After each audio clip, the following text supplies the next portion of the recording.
Welcome to our briefing. Casualty. Growing interest for reinsurers amid social inflation and mass tort concerns. I'm John Weber for AM Best. A panel of senior AM Best research staff and industry experts that we've assembled here this morning will explore recent developments in casualty insurance and reinsurance. We're going to meet our panel in just a moment. Now, if you have a question for one of our panelists, please use the Q&A tab in the video player. We may mention the subject of AM Best ratings. A full explanation of our ratings is available on our website at ambest.com. The opinions expressed by our outside panelists are theirs and theirs alone and do not necessarily reflect the opinions of AM Best. And now let's meet our panel. First of all, we welcome in Amanda Lyons.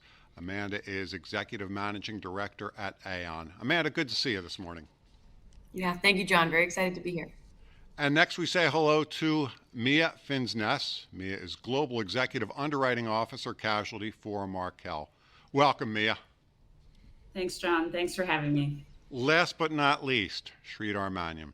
Sridhar is Senior Director of Research for AM Best. And as always, Sridhar, a pleasure to have you here. Thanks a lot, John. And Sridhar, we're going to kick things off with you today. What has AM Best noticed when it comes to increasing reserve risk? Yeah, again, thank you, John. Very important topic. I think in the midst of all the increasing climate risk and property inflation, property has kind of taken a backseat, casualty has taken a backseat. But it's in the early 2000s and the late 90s, casualty was very much a very important topic till, let's say, the beginning of this decade or so. So now with the increase, as you mentioned in your opening remarks, with the increase in mass torts, with the increase in economic and social inflation, it's come back front and center. And adverse reserve development is a leading cause of insurer insolvency. So as a result, at AM Best, we take reserve adequacy to be a very critical issue. And underestimating reserves could have a significant negative impact on an insurer's reported surplus and potentially result in adverse rating actions. And unexpected or larger than anticipated changes in an insurer's reserve position could materially affect our assessment of the company's balance sheet and also more particularly the enterprise risk management capabilities of an insurance companies. And you asked an interesting question, why is reserve risk increasing, right? So reserve risk is increasing because of two factors. One is the actual level of reserves are increasing, so that contributes to increasing volatility. And there could be some attribution of these increases to general increases in exposures, the economy rebounding after COVID. But even accounting for that, the increases point to increased reserve risk. And according to our review preview report that we released recently for USPC, reserves increased dramatically with the largest increases happening over the last 3 years. And the industry as a whole is still struggling with the effects of COVID, economic and social inflation, and court backlogs slowly starting to reopen after COVID. And at the same time, social inflation has been exacerbated by third-party litigation financing and the recent changes in jury attitudes towards insurers, etc. And all this have caused challenges for actuaries because actuaries love data, they love trends, and the COVID years unfortunately have created distortions in payment patterns, and insurers are trying to determine what the environment will look like post-COVID, how to normalize these triangles or patterns, and if anything called normal is even possible in a high-risk environment. So the first and probably only piece of good news, and coming out of this, briefing is that despite that, we still think that the industry's net loss reserves are still redundant by our estimate. It's redundant by around $11 billion. And if you take if you include that we have a $6 billion deficiency on our asbestos and environmental reserves, and if you take that out, the industry is still redundant by around $17 billion on what we call core ex A&E on a discounted basis, which is around 2%, close to 2% of the industry's overall reserve. But you can see this year that the comfort that the industry has in that redundancy or releases has decreased. If you look at 2022, the reserve releases were close to $5 billion or so. 2023, it's come down pretty significantly, around $2 billion, with a lot of insurers in their recent earnings calls still pointing to some particular accident years around the 2015-2019 timeframe, which are still seem to be a little troublesome. How the post-COVID years are going to develop, they seem to be a lot more comfortable and more prudent in their reserve setting. But still, it's too early to declare victory on casualty, as Mia and Amanda will definitely, elaborate on that. Hopefully, that sets the stage, and we can dive deeper into how insurers look into these risks, and they're tackling them in the next few questions. Thanks, Sridhar. Well, let's talk a little bit about why the reserve risk is increasing and bring in Mia. So, Mia, what are the dynamics leading to increasing reserves? Yeah, thanks, John. And I think Sridhar touched on a few of them. And so maybe I'll just unpack a bit of that. So social inflation, certainly not new. After the pandemic, we started talking about this as an industry in earnest in 2018. I think we started seeing 2019, but we started seeing 2018 some really large verdicts coming through. And it was setting new floors and increasing the settlement values on claims. And so the industry really started talking about this. It was the topic of discussion, I think, 2018 and into 2019. And then COVID happened and everything was replaced by that discussion. But social inflation certainly didn't go away. I think that there was a bit of a lull and maybe some complacency because the courts were closed. So there were fewer cases going to trial. The timeline was delayed.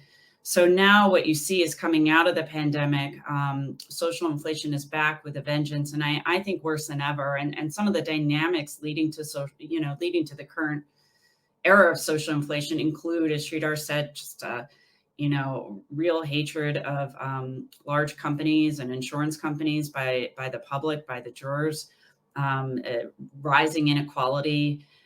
Just a sense that money is, like monopoly money now. It's funny. I went through some headlines today, some news headlines, and pulled out some that I thought were really interesting. So one was tuition at many universities is now an eye-popping $90,000. The Powerball lottery is up to $935 billion today.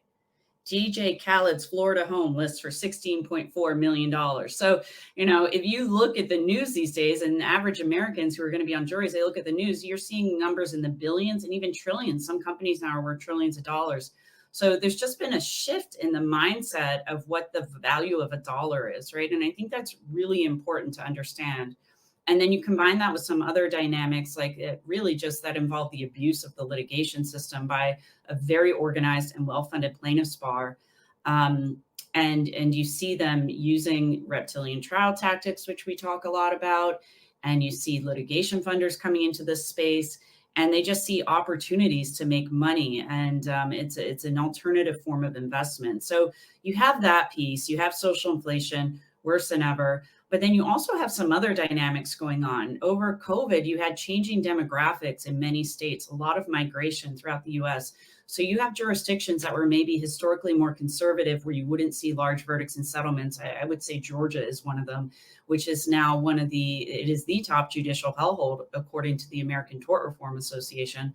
And when policies were written, maybe 5-6 years ago, underwriters didn't have Georgia in mind as a hellhole. So maybe they weren't charging enough. Maybe they weren't putting adequate terms and conditions on. And this is the challenge we have with casualty business is it is long tail.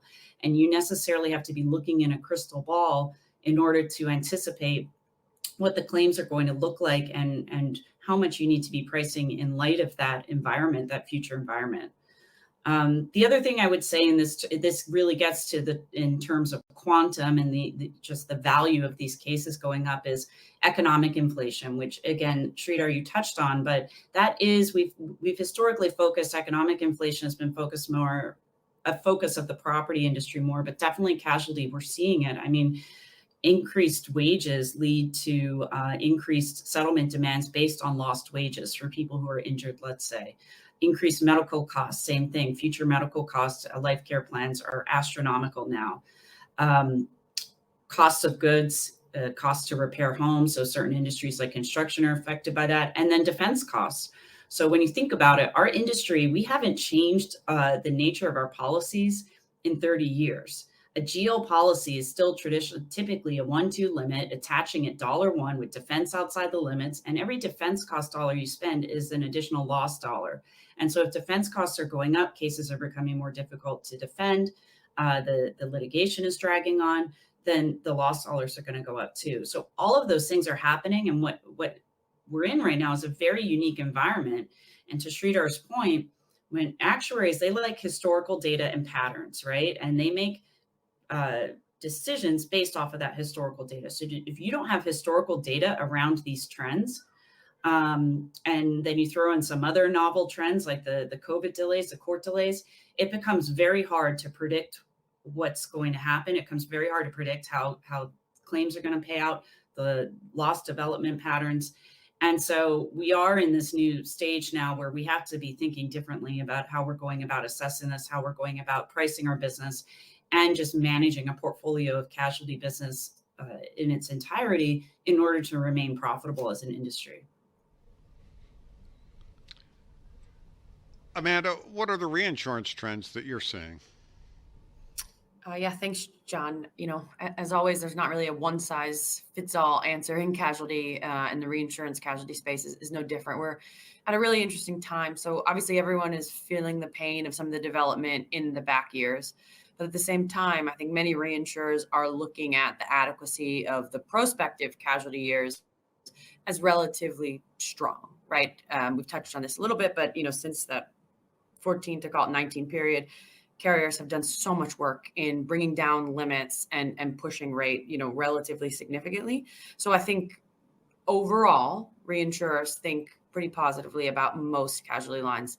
There are obviously areas of outliers. So commercial auto, for example, in many cases, we see clients that are now 10 plus years of significant rate increases, many of those double digits.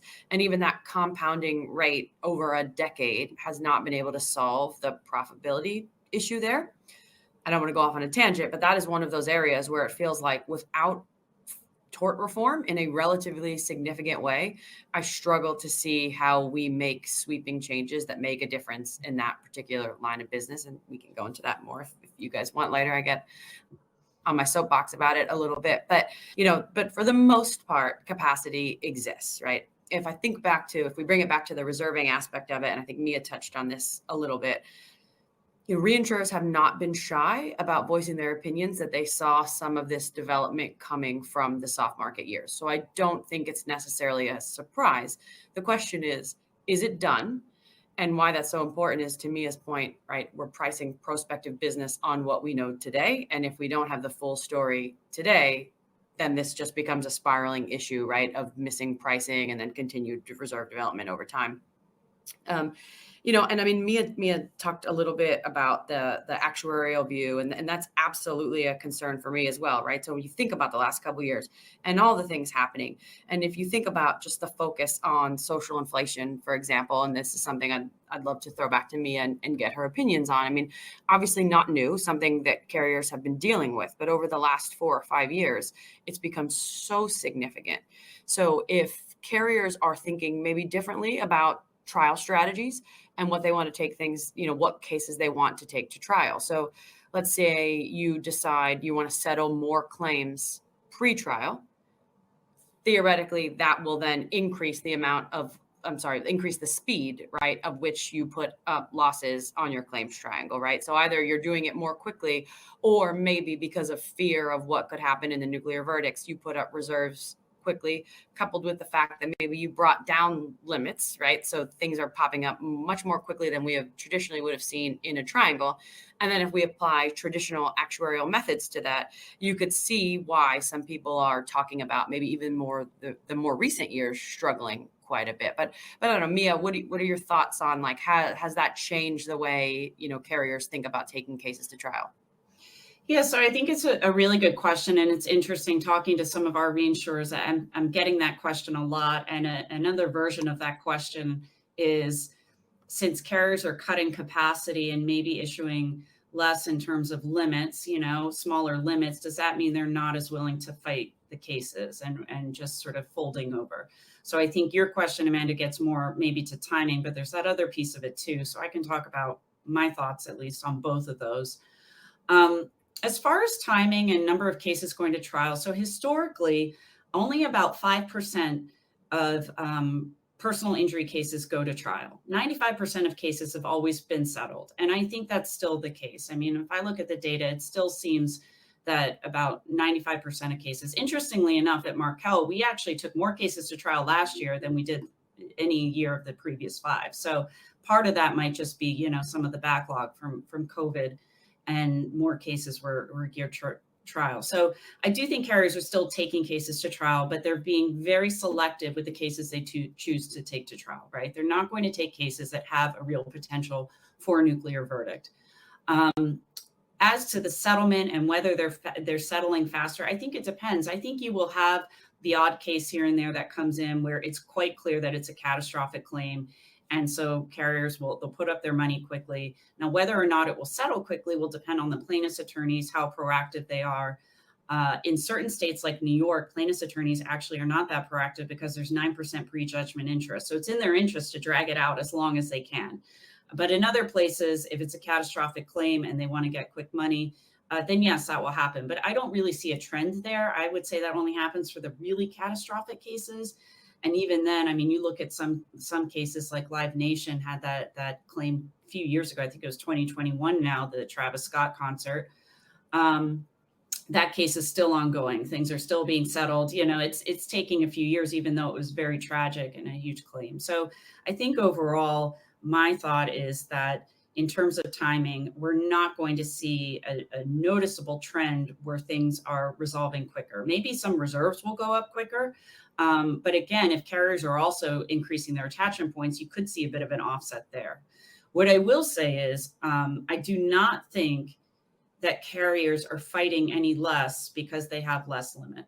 I think what is happening, though, is because the average value or the expected value of a settlement for a certain type of case has gone up due to social inflation, they are willing to settle for amounts that maybe they wouldn't have been 6-7 years ago, right? So, and they won't put up a fight. And that's not because they're scared. It's because that's the value of the claim now.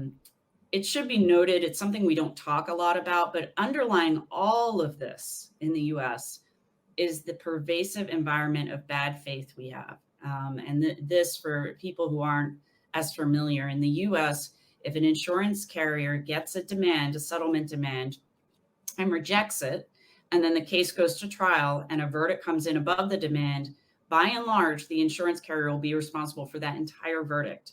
So if there's a demand for $10 million and an insurance carrier rejects it because they don't think it's reasonable for the case, it's not a reasonable value, and then the verdict comes in at $100 million, the insurance carrier is looking at being on the hook for that additional $90 million. That puts a huge pressure on insurance carriers, on claims associates, because in this current environment, social inflation with these huge verdicts, it's no longer unreasonable to get a $10 million demand necessarily in a case involving serious injuries, right? And you have some jurisdictions like Texas, for example, where almost every claim that comes in with some kind of serious injury comes in with a policy limits demand at the outset, and it's notice. And so the whole dynamic is changing, and there's a lot of pressure for insurance carriers and the claims teams to make very difficult decisions based on the totality of the information. And I do think in the long term, that's what's causing the social inflation, because the value of these claims is going up due to all these dynamics. And I do agree about the tort reform comment that we do seriously need tort reform to combat all these. Amanda, a listener asks, can the industry do a better job educating potential jurors that they are the ones who ultimately pay for large awards? That's a great question, and something that we're talking about all the time is how do we translate this into, this is not money, that monopoly money to me is point that you're just giving to someone you don't know. This is going to come back to you in the value chain, in the cost of literally everything you do.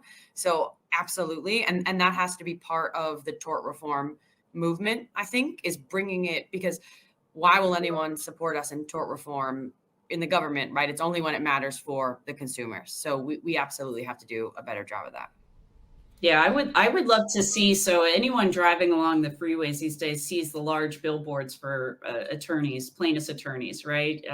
Hire us and we'll get you more money from the insurance company for your injury. I would love to see a billboard right next to it from the insurance industries saying how much that will cost the average person, right? So I do think right now we focus a lot on this in industry press and insurance industry press, but I have never seen an article in the Wall Street Journal or the New York Times or the Financial Times about this. And I would love to see more mainstream press focused on this and doing the calculations as to what the tort tax is on the average consumer and how that's impacting things like inflation, for example.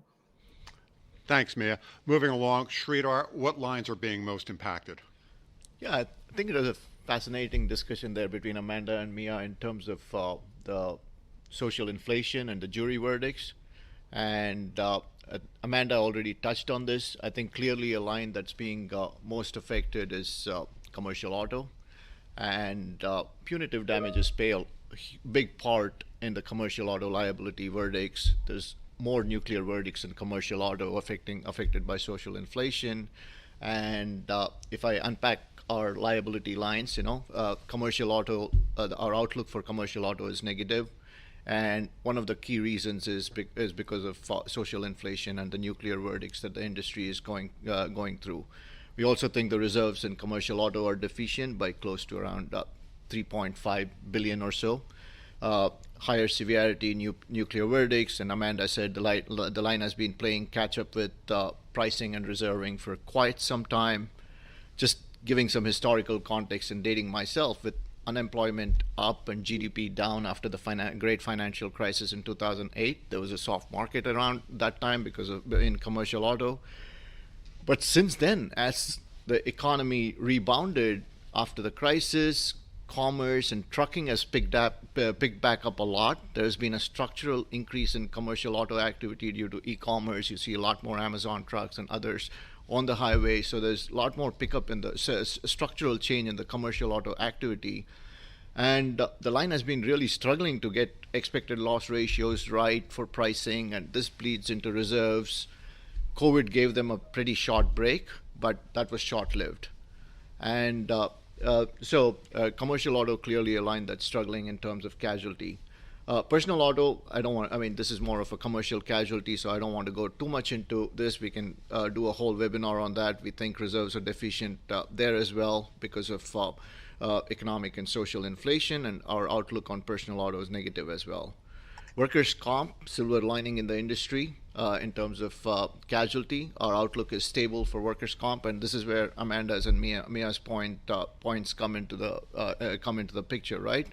When you look at punitive damages, social inflation affecting clearly all the other lines being affected disproportionately. Workers' comp, where the rates are set, where your settlements are more determined by codes and laws and stuff like that, and you're exactly indemnifying the policyholder, the line has held pretty steady, right? So we think the workers' comp outlook is stable, and despite the fact the prices are still decreasing, we think the line could be profitable still, and especially with increasing investment income, the line has become more attractive. We think there's a slight deficiency in the reserves, but that's more to do with statutory discounting and interest rates. And if you exclude the discount, the position could be reversed pretty easily. So as I said, the line has been pretty profitable. Rates, the workplace safety measures that have been implemented, automation, use of technology in the insurance workplace, even to fight things like opioid claims and stuff like that, I think speaks well for the industry in the medium term. D&O outlook is negative. We came up with a negative outlook on the D&O segment. We think, despite the fact that rates are going down, we don't think the rates are indicative of the market dynamics in D&O. So we still think there's a lot to play out in that sector. General liability is negative for all the reasons that we talked about. And medical professional liability, we revised the outlook to stable. We think the rate adequacy has improved on a risk-adjusted basis. Pandemic-related exposures are in the rearview mirror, and the loss reserves we estimate to be slightly redundant for the medical professional liability line. Are there any emerging risks that you're keeping an eye on at this time? Yeah, we had a very interesting discussion about some of the emerging risks in our AM Best review preview conference, and one of the things that we are concerned about and we are keeping an eye on is the PFAS, and we already seen a number of lawsuits related to PFAS and settlements. There's been no signature disease, if you will, linked to PFAS like asbestos, but still, there's you got to distinguish between the litigation risk versus the actual chemical risk, which is chemical risk is like asbestos, which is creating some kind of a signature disease, whereas litigation risk is just about some jurors trying to award settlements, and that becomes a precedent, and then now suddenly you see a lot more losses in the PFAS space. And microplastics, that's another area that was that we're concerned about, and social media related addiction creating mental health issues, in kids and others, and that's also becoming rising up pretty fast. And climate related casualty, I think this is another topic that the climate risk is increasing, and because of that we've seen cities and counties suing some of the oil companies. It's in order for liability and negligence. So that could come into the picture as well. Actually, I mean, that reminds me, I read a very interesting blog on Markel. As the head of research, I get paid to read a lot, so that's good. So I was reading a blog on Markel's website by Mia on climate-related casualty. I mean, very fascinating. So in terms of what liabilities could come, so I'll let her speak on that. Yeah, thanks, Sridhar. I mean, this is something that oh, sorry, a little echo. I do find interesting. So you're right. I would classify there are two real categories of cases right now, or exposures, I would say, within casualty to climate change. The first is the litigation exposure. As you mentioned, there are quite a number of lawsuits churning their way through the courts right now. Sort of similar playbooks to the opioid lawsuits, where they're alleging public nuisance, and cities and counties are alleging that the large oil and gas companies contributed to climate change and caused property damage as a result, that they're now having to pay for. So shoring up, shorelines and protecting from future flooding, et cetera. It's still unclear where these are going to go. They're in various different courts. Right now, they're in jurisdictional battles, and I think it just shows it's emblematic of the long tail nature of casualty claims due to the long tail nature of litigation. I mean, these lawsuits were filed in 2018, and the industry still has no idea whether they're going to go anywhere, how much they're going to be worth, if there's going to be liability. So I don't think that anywhere in the industry there are reserves up on this, because it's just so unclear. Shouldn't go anywhere because the causation issues would be very hard to prove, but juries are so unpredictable. So if they do get through the courts, if the courts don't dismiss them, motions to dismiss or summary judgment, if one case eventually gets to a jury and they award a huge number, then you're going to have a bit of a domino effect, much like you saw with like glyphosate, which again, there was no scientific basis there. But one jury awarded $279 million, and thereafter there were multiple verdicts in the billions, and now it's a $10 billion claim for the industry. So that's the one aspect which we're obviously keeping a very close eye on, as I think our reinsurers, and I'd be interested in Amanda's thoughts on that.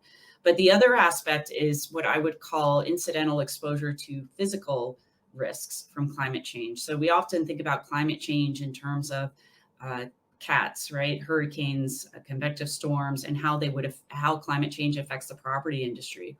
But what I'm starting to notice are claims that arise out of these natural events. So for example, 2 years ago, there was a large tornado in Ohio that destroyed an Amazon warehouse. Many people were killed. Coming out of that were lawsuits against Amazon for negligently not having evacuation procedures in place, and also for the contractors who built the warehouse, saying they didn't build it strong enough.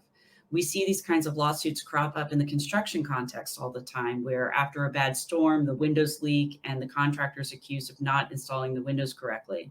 So I do think you're going to see more and more of this as plaintiffs' attorneys look for deep pockets, as property insurers try to subrogate and pass off the loss to liability insurers. And so that's something that I think as an industry, we don't really have our arms around. We haven't really been doing much as an industry geocoding as to where our losses are physically. But I think we need to pay more attention to that and to the potential aggregation risk there as the physical events from climate change increase. Yeah, I have to emphasize what Mia's point about the juries. If it can get through a jury and there's a precedent, right? I think that creates a lot of noise in terms of damages. So if you looked at the silicone breast implant, even though there was no connection between, at least, connection between a silicone breast implant and a signature disease, there were thousands of lawsuits that were filed around, I think it was the early 90s or late 90s, that caused Dow Corning, to go into bankruptcy. Right, so I think those kind of lawsuits and the noise that it can cause can really bankrupt the company, and also the insurer has to pay claims as well, even though there's no direct connection. So I think that litigation risk, especially with the increase in third-party litigation financing, where they can be really patient and persistent, I think that creates a real and present danger. Yeah, and Sridhar, to that point, I think the litigation financing is what really scares me in this particular space of emerging risk, because yes, for a lot of these things, there might not be a signature disease right now, but if you're being funded by a PE firm that will put a bunch of money behind scientific research, experts, whatever the case may be, to come up with a signature, because, once that code is cracked, then it opens the gates to huge class actions, right? That's kind of the next iteration of fear I have. Thanks, Amanda. Let's shift gears here and look at how insurers are managing reserve risks. And Sridhar, can you take us through a framework of managing emerging risks? Yeah, I think in general, I would say, best practices, like from my observation as an analyst and having worked at a carrier before in an ERM function, is, first you start by identifying, first always you start with your risk identification, which is identifying lines of business, industries, geographies, laws that need to be monitored that could cause concerns.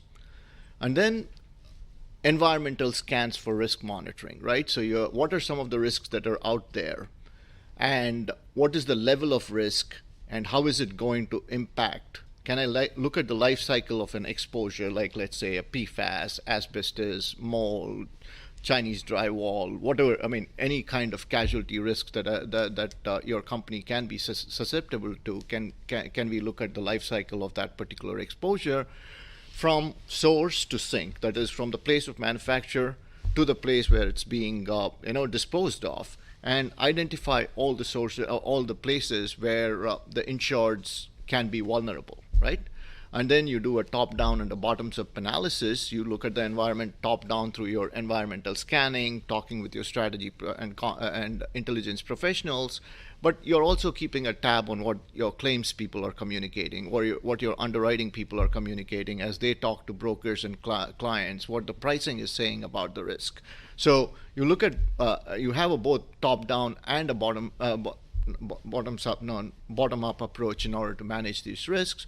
And how are you going to manage these risks become important, and I'd like to get both your views on that. Is, are you going to manage these risks through exclusions, like I think in our review preview panel discussions, the word surgical exclusion came into, depending on the kind of exposure you have to have surgical exclusions, not just make yourself irrelevant by saying I'm not going to cover anything, but surgical exclusions, because that the risk is going to manifest. And also managing these risks through limits, pricing, capital, and I know we are going to talk about reinsurance as well. And having a robust reporting framework and an actionable reporting framework is key.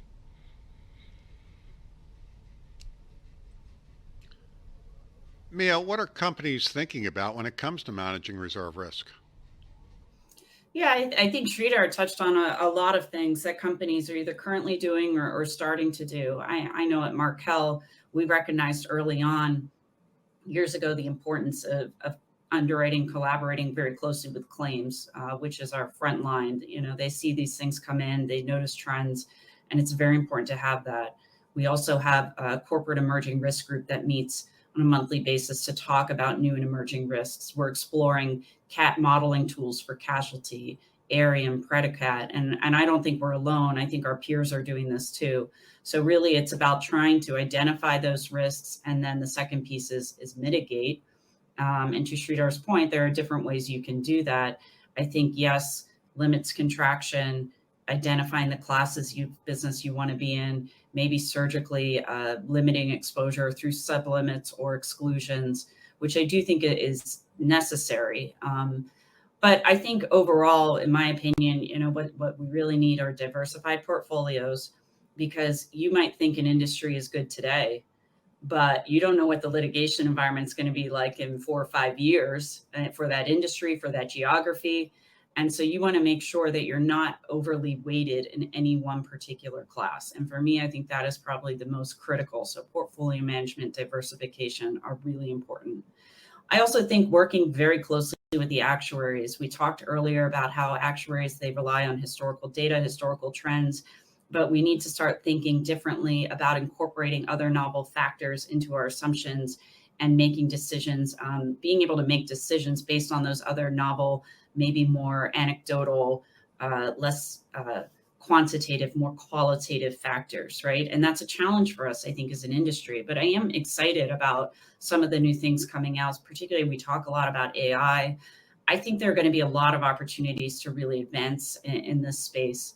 And so through that just increased collaboration, I think that as an industry and information sharing, I think we're going to be able to adequately, protect ourselves here and continue to write profitable business in the long term.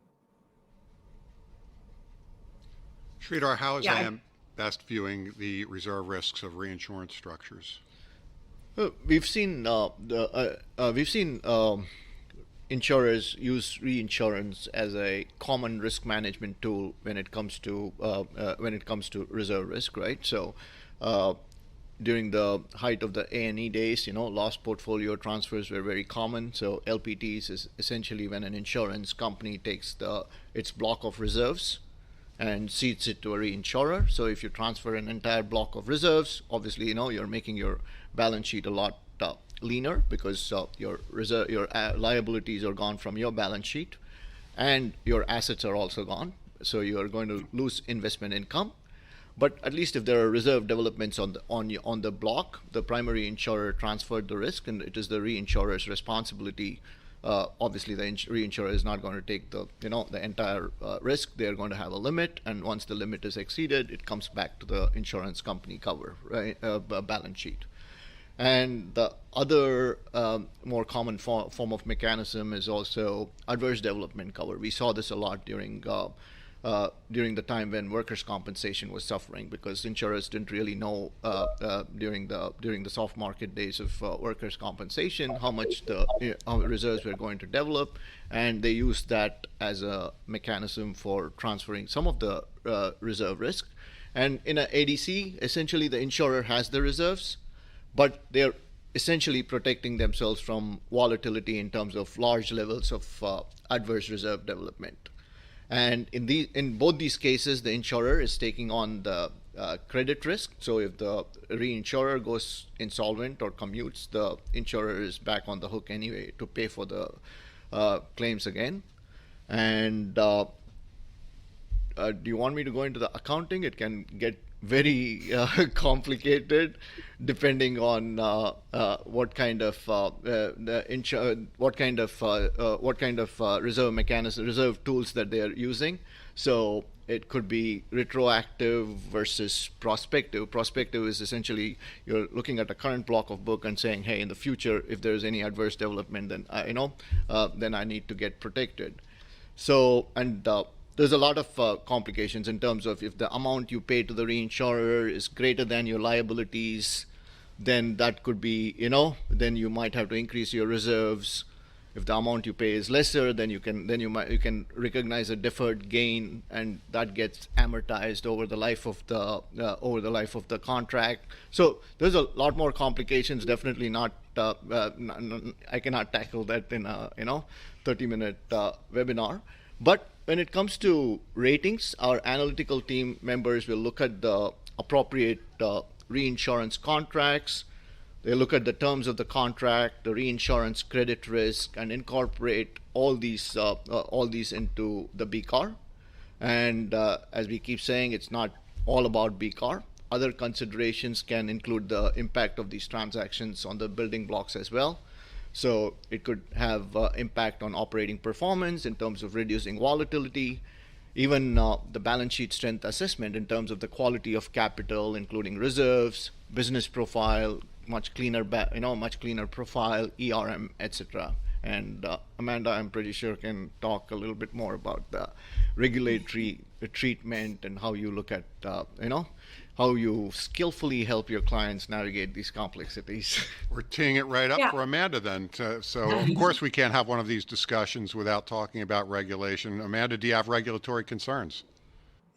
There's no concerns. I think there's a time where, from a regulatory perspective and even an investor perspective, there was a fear that there was this stigma associated with doing a legacy transaction like this, that you were signaling to the market or to the regulators that there was a real problem and you were no longer strong enough to be able to sustain the potential claims development. I think also at that time, there was probably far fewer markets that were willing to take on these legacy reserves. And that credit risk that Sridhar mentioned was a particular issue. In the last few years, and given what we've seen with interest rates, the amount of carriers that are in this space offering legacy covers, I think it's 25 plus now. So there's significant amount of market, right, which leads to pricing competition, which is good for carriers looking to buy.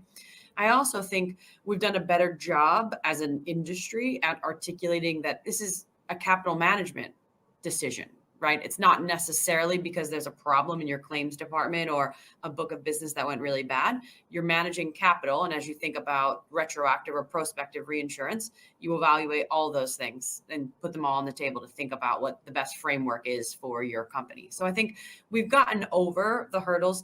Sridhar's mention of the accounting treatment is one that does trip people up from time to time, just because there's a lot of complexities to understand, but that's been worked through. And I think, when you have the conversations with the people that are really in the weeds on that, it's something that is relatively easier to explain. And the idea of getting prospective accounting treatment, I think, is a game changer, right? If you can articulate that, it takes significant complexity out of a transaction. Thanks, Amanda. Let's get to some viewer questions here. And Mia, a viewer writes, you mentioned that your carriers are cutting limits, including capacity. Do you think this may be an indication that we're heading for a hard market in casualty, similar to the 1980s, which was driven by a lack of capacity? Yeah, so great question. So as most of us know, we actually just came out of a hard market in casualty. We had our first hard market in many years, 2020 through, I want to say 2022. And last year we saw a softening of rates, but it didn't, towards the end of the year, they started to go back up. And so I think it's interesting, and I'm hopeful that this year we've already started to see in the first quarter double-digit rate increases across our excess and umbrella line. So I do think we're entering back into another hard market, which really would be unprecedented to go from a hard market to softening them back to hard. But I think it just shows the state of our casualty industry. So I do think carriers everywhere realize they need to keep getting rates because they need to outpace trend with the rates, and not knowing what that trend is going to be for some years, not knowing what those loss costs are going to be. We really do need to get the rates. So yes, I'm very hopeful that we are going to do that. I don't think right now there's a lack of capacity in the market. I will say that there was a lot of new capacity that came in during the pandemic. So we'll see how that shakes out in the next year or two as claims on their books start to mature and see what their appetites are, whether they're still going to have broad appetite that they came in with. But I do think generally carriers are cutting back limits. We do not get pushback when we want to offer only a $5 million limit on an excess policy. That does seem to be what's happening. What I do think might happen, though, is insureds might end up buying less insurance. I've already had some anecdotal conversations with some people in the trucking industry where many trucking companies, especially smaller ones, are either going without insurance because they're willing to just fold up their businesses if they need to, should a bad claim happen, or they're exploring captive solutions. So I think you could start to see a new emergence of more captives as well for companies where maybe insurance is just becoming too expensive and they can't get enough of it. So I do think we're at a bit of an inflection point in the industry that way. And we'll see what happens. Totally agree on the captive front, Mia. We're seeing a lot more requests and interest around evaluating what goes into setting up a captive, how that works, all the back end, because as this becomes more and more challenging for these insureds, they're trying to think of alternatives, right? So it's a great example of how I think you made the point of our policies and everything have been the same for 30 years, right? How we have to start thinking a little bit differently about how we handle some of these risks. Very interesting. Yeah. Amanda, a viewer asks, what tools are carriers using to reduce claims handling and resolution time? I think there's a lot of different things out there, right, around technology for, if you think about telematics and how far that has come, right? And it's been interesting as where telematics, I think, initially started as an underwriting tool, but I find more and more carriers are talking about it as a claims management tool. So using your camera as a way to say, we should actually get out of this claim because our insured was in the wrong, and using it as that tactic. The underwriting benefits, yes, are, I guess, arguably still there, but it definitely seems to have moved onto the claim side. I don't know, Mia, you might have even better insights on the claim side about, different tools that are being used. Yeah, so I think, look, data and analytics is huge, right? We're investing heavily in it. I know most carriers are. Being able to identify those claims early on, being able to get out ahead of them. I think the most important thing is effective triage of the claims when they come in, making sure the bad claims get into the hands of the people who can best handle them. Your senior in the casualty realm, your senior attorneys really who work in-house, who have been doing this a long time. Unfortunately, as we mentioned earlier, it's not always possible to settle early. And the pace is typically driven by the plaintiff's attorneys who are very strategic, and they might not be incentivized to settle early if they think by dragging it out, they can get bigger settlements. So it is a little bit of a struggle overall, but definitely where there is an opportunity, setting up mediations early. We've also tried to come up with novel solutions. We created a role 2 years ago in our claims team where we identified someone who is a master negotiator. She's what I would call like a closer. And we identified her and said, okay, we don't want you handling a penny of claims. We want you going around and looking at other claims, seeing which ones might be ripe for settlement, and go out, settle them, get them closed, and that's been incredible.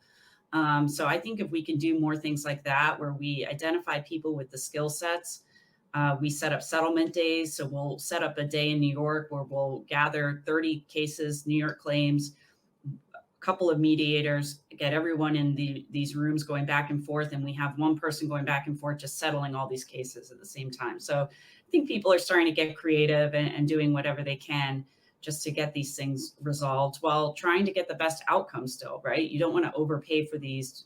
So it is a balance.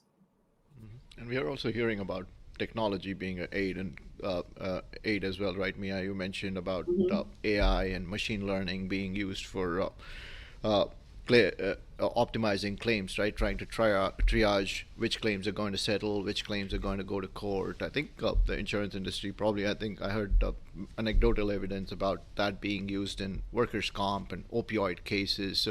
And it's been pretty effective, and maybe transferring some of that knowledge into other lines of business as well could be optimal.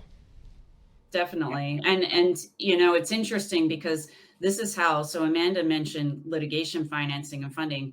That's what they do. They have advanced data and analytics, and they choose their cases based on the ones they think are going to have the most potential for large verdicts. And so I think the industry is doing the same thing on the other side to help triage the claims and make sure that we're evaluating them correctly. So definitely a lot of work pouring into the space with the data and analytics, and hopefully the AI technology that's still nascent but in development will help with that.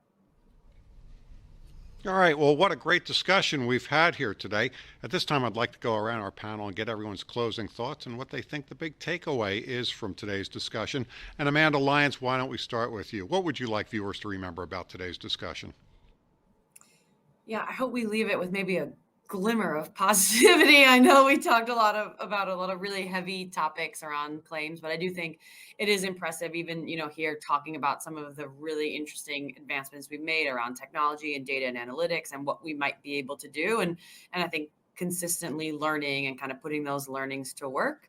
And that, even what Mia just talked about the first quarter of rate, if it feels like we're learning as an industry, maybe not to always fall back into those cycle pitfalls, and hopefully that changes for the better go forward. So, thanks, Amanda.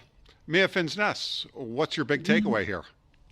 Yeah, I agree with Amanda. I think there is positivity here. I don't want it to be all doom and gloom. Look, it's no secret we're going through a challenging time, and there are lots of different novel factors being thrown at us. But I do think it's forcing the industry to focus on profitability as opposed to just unfettered growth. So I think that's a healthy thing. I think what you're going to see come out of this are new products, new solutions, new ways of thinking about risk, new uses of technology. In casualty, it's a resilient industry and it's a big industry, right? So everyone wants to see it succeed. And I think that we've got a lot of smart people working in this space, and we're going to see some interesting things come out of this in the next few years. Thanks, Mia.